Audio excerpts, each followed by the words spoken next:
안녕하세요. 충남에 있는 중학교 3학년 학생들 반갑습니다. 선생님은 앞서 소개했던 것처럼 여러분들과 함께 생명기술 단원을 맡게 된 황정욱 선생님입니다. 자, 오늘 세 번째 시간인데요. 오늘은 중학교 3학년 기술의 16번째 시간이자 생명기술 단원의 세 번째 시간인 1900년대 이전의 생명기술에 대해서 살펴보는 시간입니다. 그래서 큰 단원으로 보게 되면 6단원 생명기술과 지속가능한 발전에서 이제 중단원 두 번째로 왔습니다. 생명기술의 발달의 단계로 오게 되는데 거기서 첫 번째 소단원인 1900년대 이전의 생명기술에 대해서 여러분들과 함께 살펴보겠습니다. 자, 오늘 배울 내용을 보기 전에 지난 시간에 배웠던 내용을 간단하게 복습을 하겠습니다. 자, 지난 시간에 배웠던 내용은 생명기술 시스템이라는 내용을 여러분들과 함께 배웠는데요. 이 생명기술 시스템의 의미는 식량 자원을 확보하거나 질병 치료 및 건강 증진, 환경 및 에너지 등의 문제를 해결하기 위한 산출물이 생산되기까지를 체계화한 것을 우리가 생명기술 시스템이라고 이야기를 했었습니다. 그래서 이 생명기술 시스템의 단계가 기술 시스템의 단계 3단계와 동일한데 이 3단계에 생명기술의 요소를 접목시켜서 만들었다고 여러분들께 소개를 하였죠. 그래서 생명기술의 단계는 이렇게 투입, 과정, 산출이라고 하는 기본적인 기술 시스템의 3단계를 똑같이 따르고 마찬가지로 문제점이 발생하면 그 문제점이 발생한 곳으로 되돌아가는 되먹임의 단계까지 그대로 거친다고 여러분들께 이야기를 하였습니다. 그래서 투입 단계에서 들어가는 것들이 무엇이 있냐? 재료나 도구, 에너지, 자본 등이 들어가게 되는데 그 대표적인 예시로 생명기술에서는 씨앗이나 질병 유전자, 오염물질 등이 들어가게 되고 이를 과정을 거쳐서 그러니까 씨앗을 심고 자라나는 과정, 질병 유전자를 집어넣어서 임상실험을 통해서 새로운 질병을 치료하는 그런 과정을 통해서 문제의 해결 방법이 나오게 되죠. 그래서 이에 대한 산출물로 질 좋은 농산물이나 질병을 치료하게 되거나 의약품을 개발해서 우리의 삶에 직접적인 영향을 주고 있는 기술이 바로 생명기술이자 지금 도식화한 단계가 생명기술 시스템의 단계입니다. 자, 이번 시간에 이제 배울 내용의 학습 목표에 대해서 한번 보려고 해요. 지난 시간에 배웠던 내용을 복습을 했으니까 이번 시간에 배울 내용의 학습 목표 같이 한번 읽어보겠습니다. 자, 1900년대 이전의 생명기술의 발달 과정을 설명할 수 있다라는 주제가 이번 시간에 배울 학습 목표입니다. 그래서 1900년대 이전이라고 하면 사실 얼마 안 된 얘기 같지만 선생님이 어디서부터 설명할 거냐? BC 6000년 정도부터 설명을 할 겁니다. 그래서 그 대표적인 첫 번째부터 한번 살펴보죠. 첫 번째, 발효의 이용이에요. 자, 여기서 지금 앞에 나와 있는 이 그림이 여러분들이 잘 알고 있는 술입니다. 자, 무슨 술이죠? 그렇죠. 맥주입니다. 맥주. 자, 우리가 맥주의 시초가 과연 어디서부터 시작이 됐을까라고 하면 보통 일반적으로 수메르인 때부터 시작이 됐다고 이야기를 해요. BC 5000년이라고도 하고 BC 6000년이라고도 하는데 이 수메르인의 벽화에 보면 맥주를 직접 만들어서 나오는 그 장면들이 있습니다. 그래서 일반적으로 그 수메르인이 주식으로 하였던 볼이나 쌀을 통해서 만들었던 빵에서 맥주가 만들어진 게 아닌가라는 그런 추측을 많이 해요. 그러니까 물에 젖은 빵으로부터 맥주가 시작됐다는 거지. 그래서 이 맥주라는 것은 이 시작도 시작이지만 맥주는 발효식품의 하나이기 때문에 이 미생물의 발효를 거쳐서 만들어진 술이나 빵이나 치즈 등이 우리의 일상생활에 오랜 시간 동안 이용되어 왔던 것입니다. 그리고 요즘에는 그 발효식품을 우리가 정말 의도적으로 더 좋은 발효를 해서 더 유용한 미생물을 만들어 가지고 우리가 섭취하게 되는 그런 과정까지 오게 된 거죠.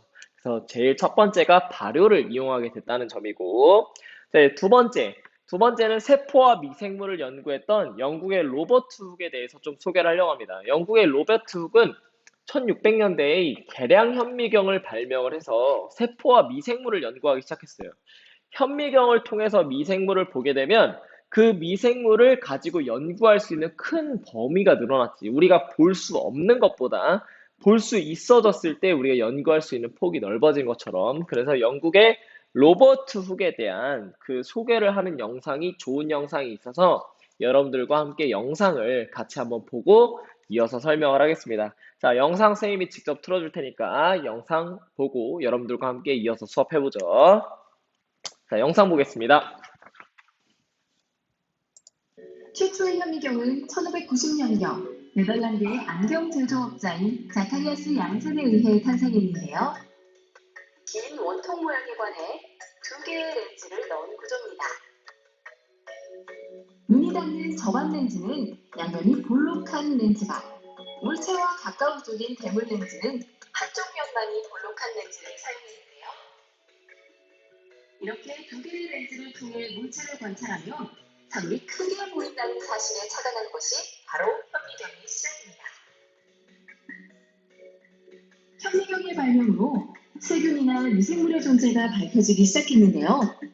네덜란드의 과학자 레베노크는 특히 사람의 정자를 발견하며 당시 사람들에게 충격을 주었다고 하네요. 이후 영국의 과학자 로버트 훅은 식물의 세포 구조를 관찰하며 세포라는 용어를 처음 사용하기 시작했고요. 현미경으로 사물을 자세히 관찰하기 위해선 빛이 필요하다는 것을 알아내 현미경에 조명 장치를 부착했습니다. 현미경의 발달이 곧 과학의 발전으로 이어진 것은 너무나 당연한 일이겠죠? 이렇게 현미경은 첨단 과학 장비 중 하나로 현재까지 사용되고 있습니다.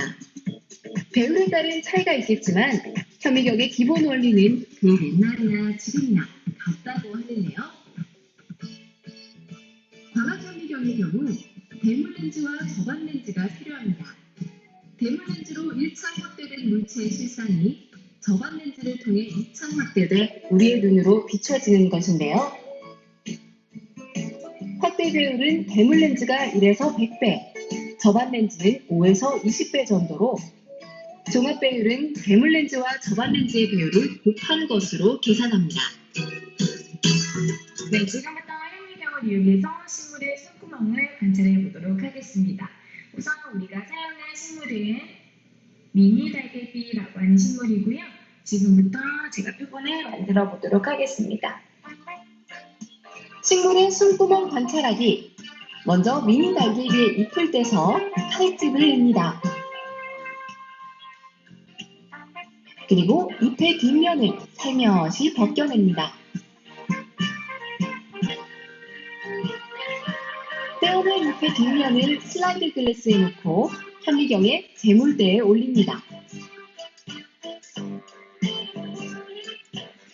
초점을 맞추고 저배율에서 고배율로 관찰하면 되는데요. 세포 가운데 두꺼운 입술처럼 생긴 것이 미니 달걀비의 숨구멍, 바로 기공입니다. 식물은 이 기공을 통해 광합성에 필요한 이산화탄소를 흡수하고 산소를 배출하는 것이죠.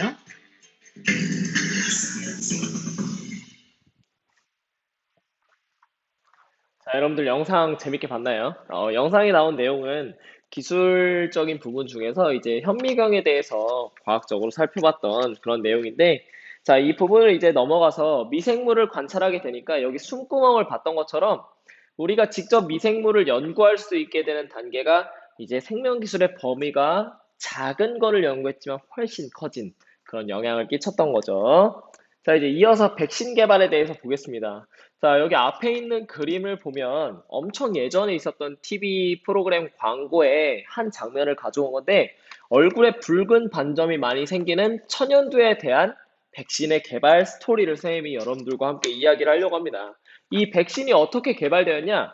이 천연두라고 하는 바이러스는 어느 정도의 바이러스였냐면 영국에서 8천만 명에서 1억 명이 사망했던 가장 재앙적이었던 질병 중에 하나였습니다. 근데 이 영국의 에드워드 제너라고 하는 사람이 이 천연두 백신을 개발을 하게 되었는데, 어떻게 개발을 했냐? 이 에드워드 제너가 목장이 있는 마을에 방문을 하게 되었습니다. 근데 이 목장에 있는 마을에 방문을 하니까 어? 다른 쪽에 영국에 사는 사람들은 거의 다 천연두에 질병을 앓다가 죽었는데, 이 목장에 있는 마을에 있는 사람들은 오히려 천연두에 감염이 안 되는 거예요. 이게 무슨 일이지? 했더니 소에서 원래 나오게 된 우두라고 하는 바이러스를 먼저 일꾼들이 알았었어. 근데 그 일꾼들이 우두라는 바이러스를 앓고 나니까 오히려 앓고 난 뒤에 천연두라는 질병에 걸리지 않는 거예요. 이 얘기는 뭐냐? 우두 바이러스를 통해서 질병을 알았던 애들이 천연두에는 질병이 안 걸린다? 그러면 우두 바이러스를 이겨내는 동안에 내 몸에 어떤 방어막이 생겼다? 라는 그런 답이 나온 거예요. 그래서 어떻게 했냐면 여기에는 일꾼들만 제외하고 모두 천연두에 걸렸다 했잖아. 그래서 이 일꾼들이 가지고 있는 어떤 몸에 있는 항체가 있잖아요. 그 항체를 일반인에게, 우두 바이러스를 일반인에게 접종을 해봤던 거예요. 그럼 당연히 일반인의 우두 바이러스가 들어와. 원래 소에게서 앓게 되는 그 바이러스 그럼 당연히 아프겠지. 근데 아프고 난 뒤에 오히려 천연두에 걸리지 않는 거예요. 그러니까 그 얘기는 뭐냐? 이 백신은 상대적으로 약한, 상대적으로 약한 바이러스를 집어넣어서 우리 몸이 그 약한 바이러스에 대항하는 동안 우리 몸이 방어막을 설치하게 해주는 거야. 그러면 그 바이러스와 비슷하거나 또는 그 바이러스보다 강한 거에 우리가 저항할 수 있는 힘을 갖게 해주는 거죠. 그래서 그것을 우리는 백신이라고 부르기 시작했습니다. 그래서 이 백신의 용어의 어원이 바카라고 하는 이 소라고 하는 용어에다가 INE를 붙여서 백신이라고 이름을 짓게 되었다는 겁니다. 그래서 에드워드 제너라는 사람이 영국에서 천연두가 유행했었는데 이런 이 천연두가 유행했던 것을 우두 바이러스, 소를 통해서 걸리는 바이러스 균을 몸에 집어넣어서 우리가 저항할 수 있는 항체를 직접 만들게 해서 극복했다는 것. 그 점이 여러분들 백신의 핵심입니다. 그래서 백신에 대해서 여러분들과 함께 알아봤고요. 이제 넘어가서 오스트리아의 멘델이라는 사람이 그 완두콩을 이용해서 유전 법칙을 1865년에 유전 법칙을 발견했습니다. 그래서 우리가 사람이 유전학에 굉장히 큰 기여를 하게 되었던 발견이죠. 그래서 우선과 열성에 대해서 나누게 되었고 이 우성인자와 열성인자를 통해서 사람이 유전적으로 어떻게 변화하고 진화되어 왔는지에 대해서까지 소개할 수 있었던 대표적인 발견이었습니다. 그래서 이번 시간에는 1865년의 유전법칙 발견까지 해서 1900년대 이전의 생명기술에 대해서 한번 살펴봤습니다. 그래서 오늘 배운 내용의 형성평가를 여러분들과 함께 살펴보죠. 자, 오늘 배운 내용의 형성평가. 영국의 에드워드 제너가 처음 개발한 것으로 병원체에 감염이 있기 전에 인체 내에 인위적으로 약독화된, 즉 조금 약화된 병원체 등을 주입하여 면역 체계를 미리 활성화시키는 의약품. 미리 우리 몸의 방어 체계를 활성화시키는 의약품 우리는 크게 뭐라고 부릅니까? 그렇죠. 에드워드가 만들어낸 백신. 그래서 에드워드는 천연두에 대한 백신을 만들었기 때문에 천연두 백신을 처음 만들었다고 하는 거고 그 지금으로부터 이제 만들어지는 모든 의약품의 이름을 뭐뭐 백신. 그래서 백신이라는 말을 붙이게 되었습니다. 그래서 이번 시간에 여러분들과 함께 1900년대 이전의 생명기술에 대해서 살펴봤고요. 이제 다음 차시는 여러분들과 함께 1900년대 이후의 생명기술에 대해서 소개하는 시간을 갖도록 하겠습니다. 자, 이번 한 시간도 여러분들 대단히 고생 많았고요. 오늘 배운 내용 교과서를 통해서 한번 생명기술의 발달 과정을 정리하는 시간을 가지길 바라겠습니다. 자, 다음 시간에 1900년대 이후의 생명기술로 만나겠습니다. 자, 이번 시간 고생 많았습니다. 안녕.